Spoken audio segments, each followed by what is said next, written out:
समाज आज कहां खड़ा है? अशिक्षा और सामाजिक पिछड़ेपन में। हमारे यहाँ लोकल में एक लोकगीत प्रचलित है माननीय, मैं आपने लोक गीत के माध्यम से आपको एक्सप्लेन करना चाहता हूं, बताना चाहता हूं। जले और जंगल जमीन के मालिक बने अनाड़ी रे, बने अनाड़ी रे, कहाँ गए ओ घोड़ा, कहाँ गए ओ किला महल और घोड़ा गाड़ी रे। पढ़े लिखे हो मेरे सगाजन, पढ़े लिखे हो मेरे सगाजन, इतिहास को जानो रे। तुम हो बिरसा के वंशज, तुम हो बिरसा के वंशज, खुद को पहचानो रे। ऐसे उस लोक गीत के माध्यम से मैं आपको बताना चाहता हूं कि हमारा समाज भोला वाला समाज है साहब। आज अपनी मजदूरी मांगने के लिए भी एक बार के बाद दोबारा जाता है, और दोबारा अगर नहीं दिया जाता तो आत्मसंतुष्टि से वो कहता है कि तुम्हारे परिवार का भला होगा, मेरे मजदूरी से अगर तुम्हारा परिवार पल रहा है। तो ऐसी संतोषी बिरादरी के होने के नाते भी आज मुझे इस बात का गर्व है कि मैं ऐसे समाज के बीच में जन्मा हूं जो आज उदार दिल के साथ आपके साथ एक आह्वान पर आज समूचे मध्य प्रदेश के यहाँ पे सुजाती भाई यहाँ पे उपस्थित है। मैं छोटे सी इसके विषय है, मैं उस विषय को रखते हुए अपनी वाणी को मैं विराम दूंगा।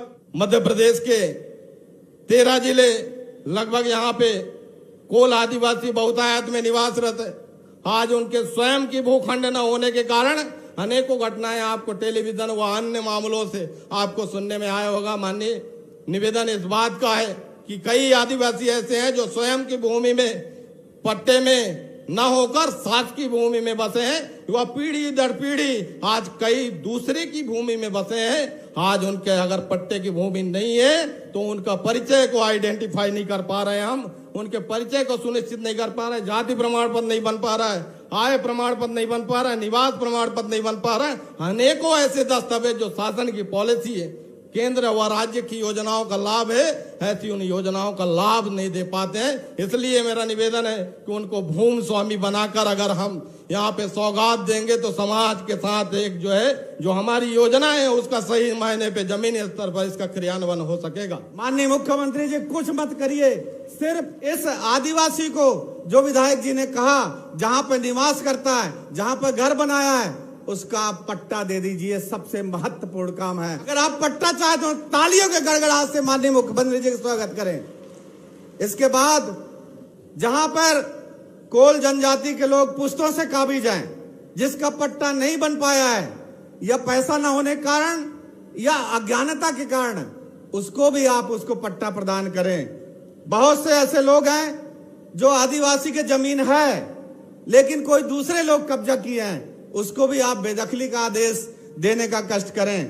ऐसे कोल जनजाति जैसे जो अन्य जनजाति हैं जिसको विशेष पिछड़ी जनजाति का दर्जा सरकार ने दिया है, मैं चाहता हूं कि मध्य प्रदेश सरकार मध्य प्रदेश के विधानसभा में एक संकल्प पारित करके भारत सरकार को प्रेषित करे, जैसे विशेष पिछड़ी जनजाति के श्रेणी कोल जनजाति को प्राप्त हो सके।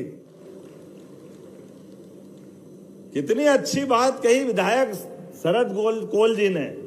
हमारी मेहनत की मजदूरी के लिए भी हाड़ तोड़ मेहनत करने के बाद अगर हम मेहनत के बाद भी अपना परिश्रम की पारिश्रमिक मांगने जाते हैं, मेहनत की मजदूरी मांगने जाते हैं और कहते हैं कि भाई हमारी मजदूरी दे दो, और कोई इसकी हिम्मत नहीं कर सकता, ये केवल कोल समाज ही गौरव से कह सकता है कि हाँ अगर आप मजदूरी दे रहे हो तो अच्छी बात है, और आप नहीं दे रहे हो तो भी आपके बाल बच्चे सुख से रहे, कोई बात नहीं। ये उदारता कोई रख सकता है क्या है?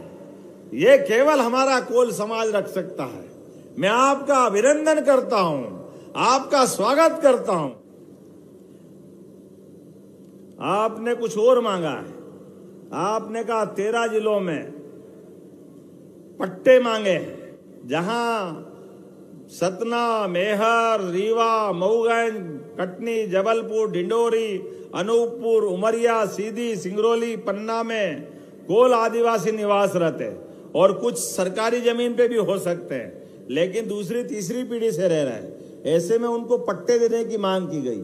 निश्चित रूप से इन सभी को परीक्षण करके पट्टे दिलवाने का पूरा काम किया जाएगा।